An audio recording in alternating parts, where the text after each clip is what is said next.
You're listening to Jersey Central with Bert Barron on the new Talk Radio 1450 WCTC. Call Jersey Central at 732-545-9282. Toll free at 888-545-9282. Watch Jersey Central live online at WCTCAM.com or listen on your smartphone with the iHeartRadio or TuneIn apps. Connect with WCTC on Facebook, Twitter, Instagram, and YouTube by searching 1450 WCTC.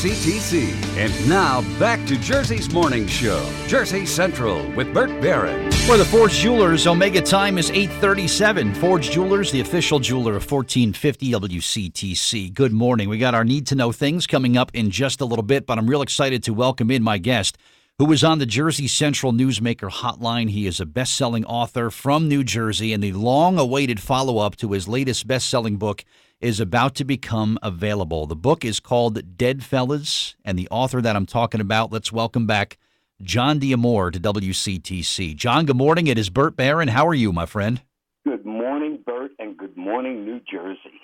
The boss is on the phone. It's Jon D'Amore, and man, oh man, finally a follow-up. Jon, people have been starving for more work from you with The Boss Always Sits in the Back and the great success you had with that book. And the wait is just about over, I see.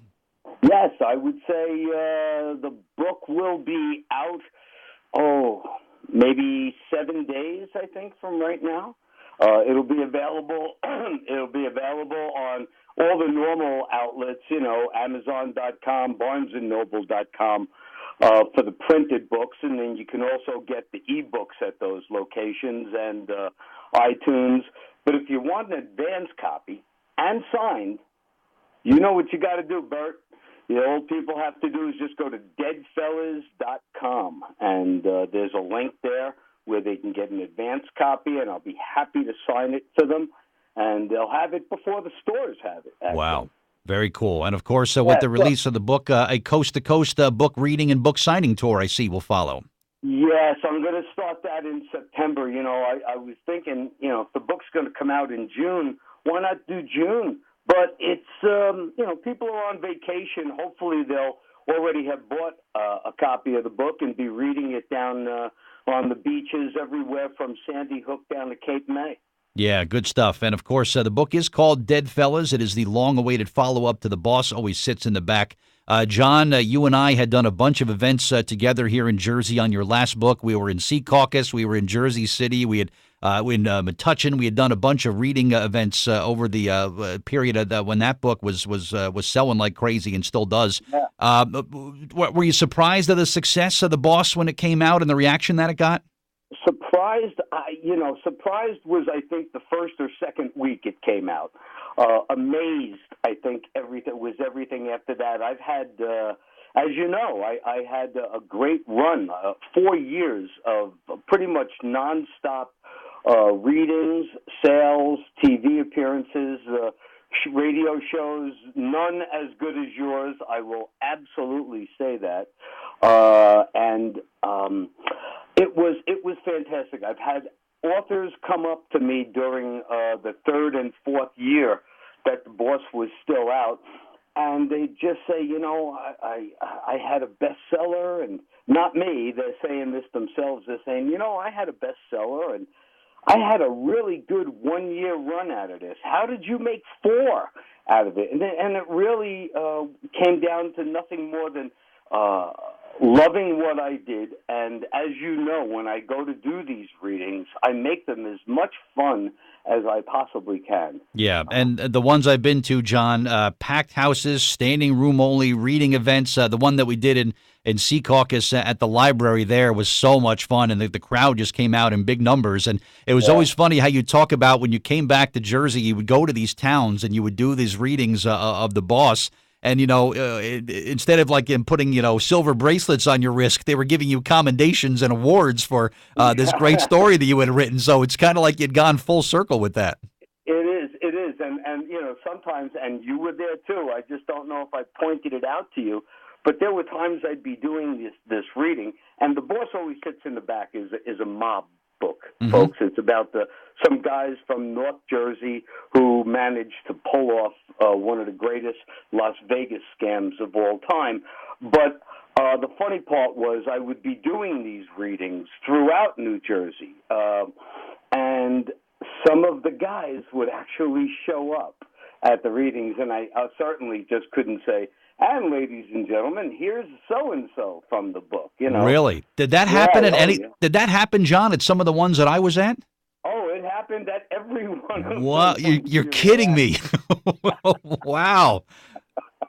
Man, I had no idea. Wow, that's awesome. Wow. All right. Well, we can't wait for you to get back out on the road with the new book, Dead Fellas. Give us the synopsis, Dead Fellas. What can people expect there? Well, realistically, folks, over the years, and Bert was also one of these people, I had been asked, as writers normally would be, what do you have coming out? What's next? And right after The Boss came out, it's a memoir. It's a story of a slice of my life. So I didn't know if I wanted to write anymore, and I certainly couldn't write about these guys. This was the only fantastic and historic thing that I had ever done with them. So I really didn't know what I wanted to write again, and I would convey that. I'd say, well, it's a book that I might have started years ago, a fictional historical book, and you could hear or see the disappointment in people's voices when they go, "Oh, it's not going to be another mob book, huh? What a shame."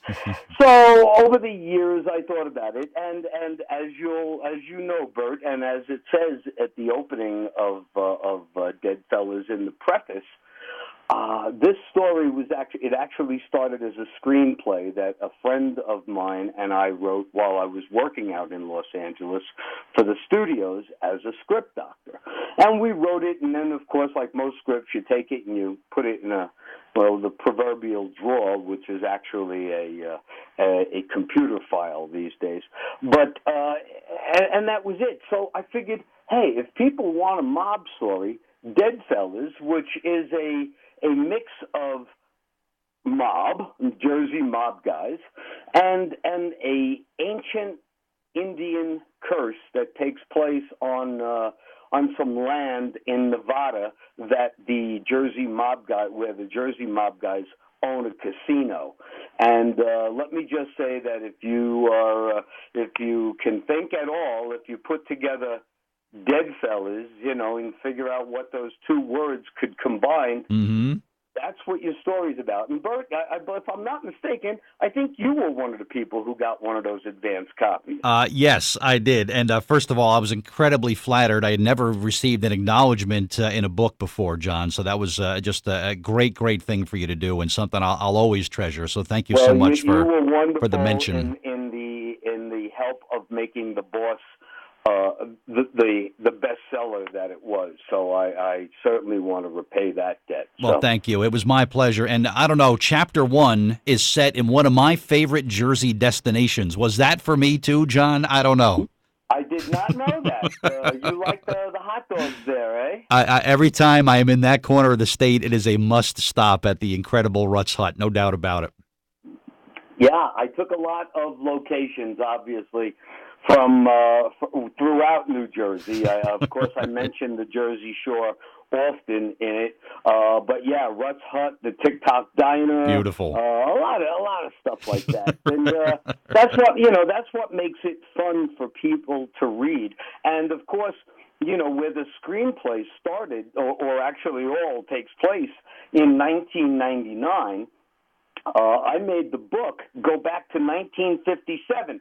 So there was a decent amount of researching that went on, too, to make sure, did Route 3 exist in 1957? You had to go into that. Was Rutt's Hut still there? Interesting. Right. And so it was as much fun to write it as a book as it was to write it as a screenplay.